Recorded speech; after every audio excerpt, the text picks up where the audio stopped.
नमस्कार विद्यार्थी मित्र हो, मी संकेत स्टडी विथ संकेत आपल्या यूट्यूब चॅनल तुमचे स्वागत करतो. मित्रांनो, आज आहे 21 मार्च 2026 आणि आपण आजचे काही महत्त्वपूर्ण 10 चालू घडामोडी त्याच्यासोबत काही स्टॅटिक जीके बघणार आहोत, जे आपल्या येणाऱ्या परीक्षेसाठी अत्यंत उपयुक्त ठरतील. आणि विद्यार्थी मित्र हो, ज्या कोणाला या क्लासचे PDF हवे आहे त्यांनी कमेंटमध्ये टेलिग्रामची लिंक दिली आहे, त्याच्यावर जाऊन तुम्ही हे PDF डाउनलोड करू शकता.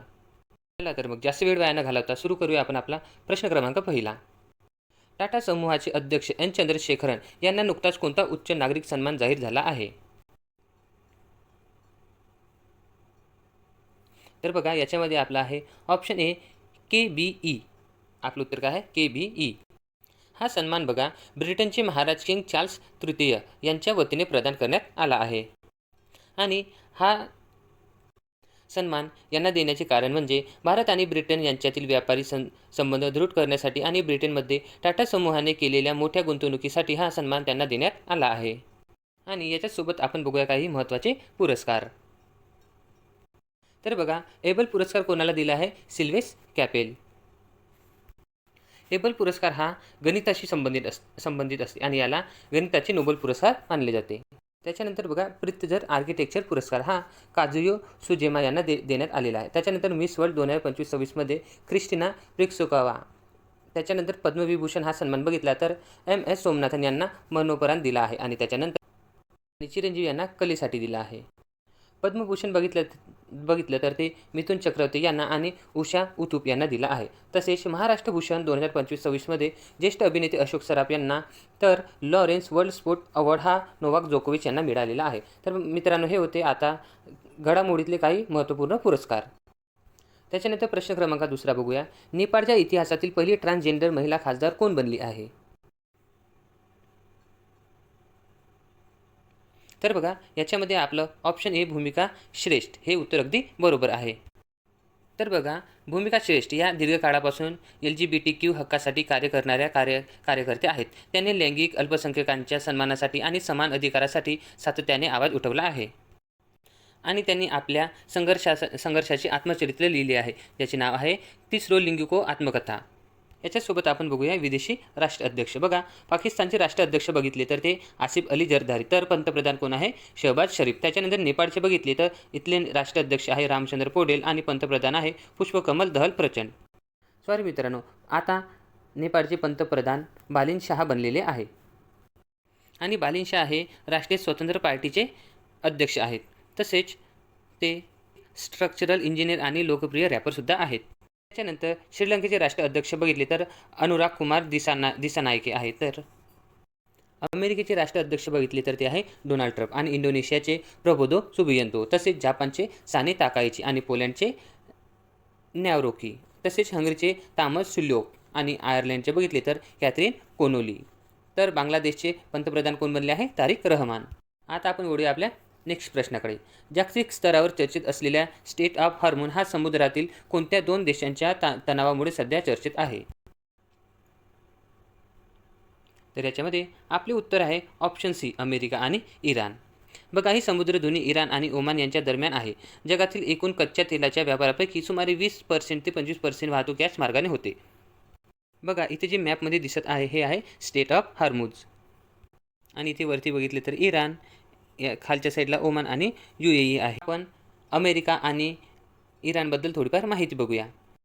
अमेरिकेची राजधानी बघितली तर वॉशिंग्टन DC आणि इथले चलन अमेरिकी डॉलर आहे. तसेच राष्ट्राध्यक्ष डोनाल्ड ट्रम्प हे आताच आपण थोड्या वेळा आधी बघितले. तसेच सर्व उच्च शिखर बघितले इथले तर ते आहे डेनाली. एक्झाममध्ये विचारले जाऊ शकते. आणि इथली सर्वात लांब नदी बघितली तर ते आहे मिसुरी नदी. त्याच्यानंतर सर्वात मोठे सरोवर बघितले तर ते लेक सुपिरियर आहे. एक्झाममध्ये विचारले जाते लेक सुपिरियर झील हे कोणत्या देशामध्ये आहे. तसेच याच्या शेजारी देश बघितले तर कॅनडा आणि मेक्सिको हे आहे. आणि इथली स्पेस एजन्सी आहे ते आहे नासा. त्याच्यानंतर बघा, इराणची राजधानी बघितली तर ते आहे तेहरान. आणि इथले चलन बघितले तर इराणी रियाल. तसेच इथली अधिकृत भाषा आहे पार्शियन. तसेच सर्वोच्च नेता बघितले तर आयतुल्ला मोजतबा खामिनी हे आहेत. त्याच्यानंतर बघा, समुद्री धुनी हे स्टेट ऑफ हॉर्मोन जगातील तेल व्यापारासाठी अत्यंत महत्त्वाची जलवाहिनी इराणच्या सीमेवर आहे. तसेच सर्वात उंच शिखर बघितले तर माउंट दामावंद हे इथले सर्वात उंच शिखर आहे. आणि हा आशियातील सर्वात उंच ज्वालामुखीसुद्धा आहे. याच्या शेजारी देश बघितले तर अफगाणिस्तान, पाकिस्तान, इराक, तुर्की, अझरबैजान, अर्मेनिया आणि तुर्कमेनिस्तान हे देश आहे. आता आपण प्रश्न क्रमांक 14 बघूया. कोणत्या भारतीय खेळाडूने युनिकोल इंडियाने आपला ब्रँड अँबॅसेडर म्हणून नियुक्त केला आहे? तर आपला ऑप्शन आहे ऑप्शन बी, जसप्रीत बुमराह. जपानची प्रसिद्ध ई-कॉमर्स कंपनी आणि कपड्याची कंपनी युनिकोल इंडियाने भारतीय वेगवान गोलंदाज जसप्रीत बुमराह यांची आपल्या नवीन ब्रँड अँबॅसेडर म्हणून नियुक्ती केली आहे. आणि यांना ब्रँड अँबॅसेडर बनवण्याचे कारण बघितले तर बुमराहचे सातत्य, शिस्त आणि साधेपणा हे गुण युनिकोलच्या कपड्यांच्या गुणवत्तेशी जुळणारे असल्याने त्याची निवड करण्यात आलेली आहे. त्याच्याच सोबत बघा, दिल्ली खेळ महाकुंभ उद्घाटन समारंभ याचे ब्रँड अँबॅसेडर आहे शिखर धवन. तसेच मेबेलिन न्यूयॉर्क याचे ब्रँड अँबॅसेडर आहे कियारा अडवाणी. तर न्यू बॅलेन्स याची जान्हवी कपूर. पंजाब नॅशनल बँक याची ब्रँड अँबॅसेडर आहे हरमनप्रीत कौर. तर हरियाणा राज्य महिला आयोगाची शेफाली वर्मा आणि लेविज याची अँबॅसेडर बघितली तर ते आहे आलिया भट्ट. ओडिशा राज्य हातमाग उद्योग याची ब्रँड अँबॅसेडर बघितले तर ते आहे माधुरी दीक्षित. तसेच झोमॅटोचे शाहरुख खान आणि ऑस्ट्रेलिया पर्यटन मोहीम याची सारा तेंडुलकर ही ब्रँड अँबॅसेडर आहे. तर ई स्पोर्ट वर्ल्ड कप 2025चे ब्रँड अँबॅसेडर बघितले तर ते कोण आहे? Cristiano Ronaldo. तर मालदीव पर्यटनला कॅटरीना कैफ हे ब्रँड अँबॅसेडर आहे. तर कोरियन पर्यटनला हिना खान. आणि कर्नाटक वन विभाग आणि वन्यजीव संरक्षण याचे ब्रँड अँबॅसेडर बघितले तर ते आहे अनिल कुंबळे. आणि युरेका फोर्ब याची श्रद्धा कपूर हे ब्रँड अँबॅसेडर आहे. त्याच्यानंतर प्रश्न क्रमांक 5 बघूया.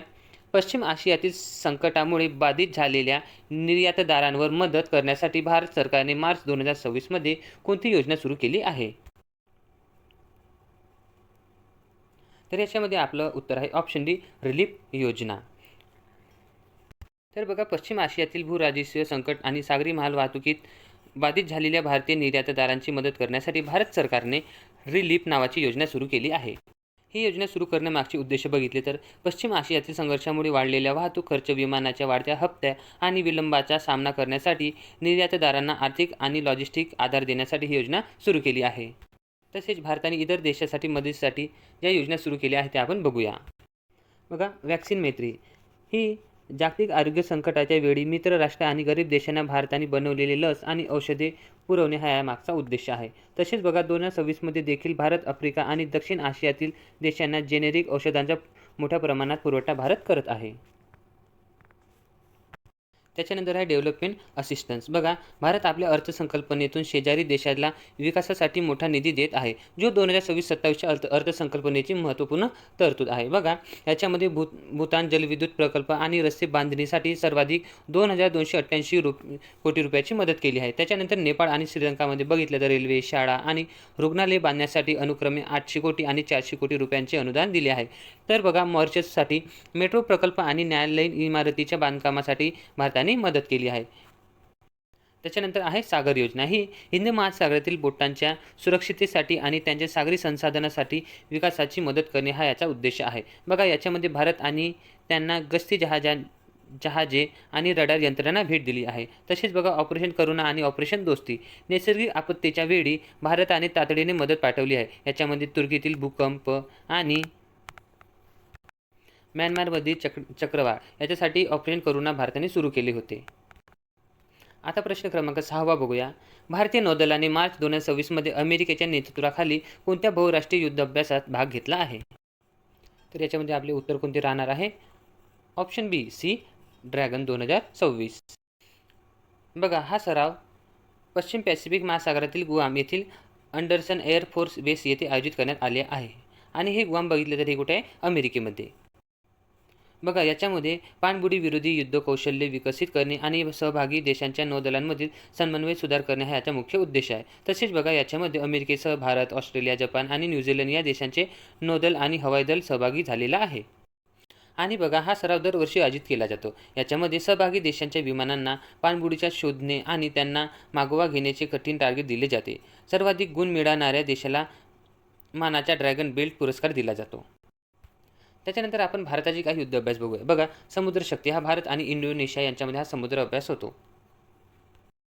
त्याच्यानंतर आहे जुलिस स्ट्रॉम. हा रशिया आणि भारत यांच्यामध्ये हा युद्ध सराव केला जातो. आणि बोंगो सागर बघितले तर भारत आणि बांगलादेश, शक्ती, वरुण, गरुड हा युद्ध अभ्यास बघितला तर भारत आणि फ्रान्स यांच्यामध्ये होत असते. तसेच शिन्यू मेत्री, धर्म गार्जन, वीर गार्जन हे युद्ध सराव भारत आणि जापान मिळून संयुक्तपणे करतो. त्याच्यानंतर प्रश्न क्रमांक आहे 7वा. निवडणूक आयोगाने मार्च 2026 मध्ये कोणत्या राज्यांच्या विधानसभा निवडणुकीचे वेळापत्रक जाहीर केले आहे? तर बघा, येणाऱ्या काही काळात आसाम, केरळ, तमिळनाडू, पश्चिम बंगाल आणि पांडुचेरी इथे आपल्याला काय बघायला मिळणार आहे? इलेक्शन. आणि आपले उत्तर काय आहे? ऑप्शन बी.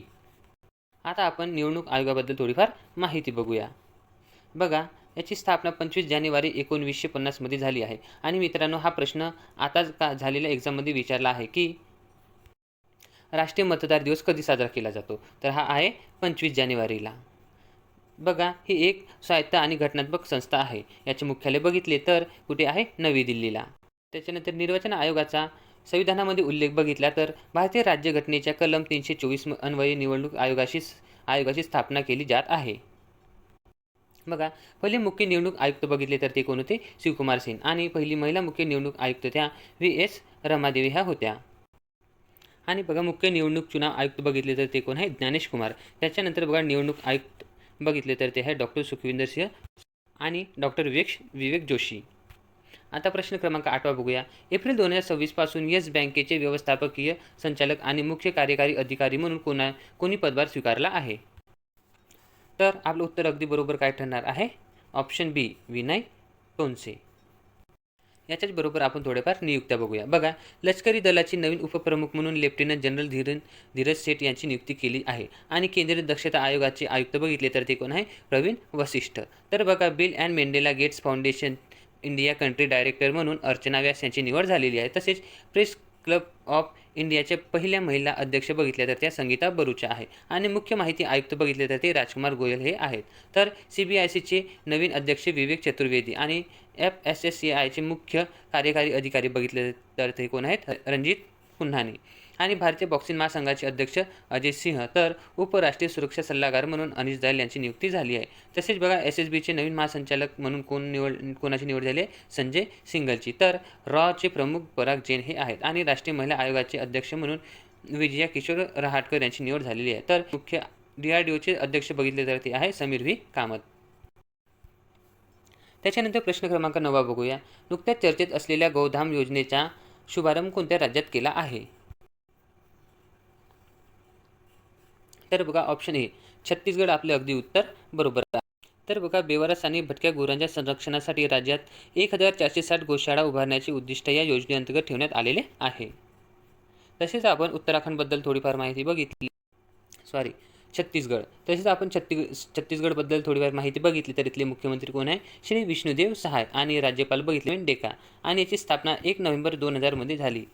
आणि ते भारताचे 26वे राज्य म्हणून निर्माण करण्यात आले होते. त्याच्यानंतर इथली राजधानी बघितली तर ती आहे नवी रायपूर, जे आता त्याचे नाव चेंज करून काय झाले? अटल नगर. आणि प्राचीन नाव याचे दक्षिण कोसल हे होते. तसेच बघा, राज्याचा आकार बघितला तर तो कसा आहे? समुद्री घोड्यासारखा. आणि याचे टोपण नाव बघितले तर ते काय आहे? धानका कटोरा, म्हणजेच तांदळाचे कोठार. आणि बघा, विधानसभा सीट बघितले तर 90, लोकसभा सीट 11 आणि राज्यसभा सीट 5 आहे. आणि इथले उच्च न्यायालय बघितले तर ते कुठे आहे? बिलासपूरला. प्रश्न क्रमांक 10 आहे. आंतरराष्ट्रीय सौर गठबंधन याचा 118वा सदस्य देश म्हणून कोण बनला आहे? त्याच्यामध्ये आपले उत्तर आहे ऑप्शन डी, रोमानिया.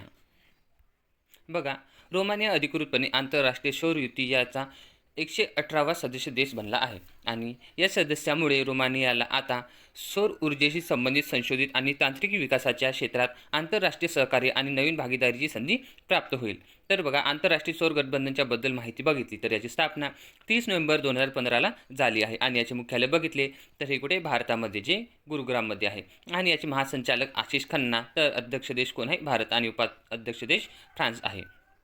मित्रांनो, हे होते आपले आजचे महत्त्वपूर्ण चालू घडामोडी. तुम्हाला क्लास आवडला असेल तर चॅनलला लाईक आणि सबस्क्राईब नक्की करा. जय हिंद, जय महाराष्ट्र.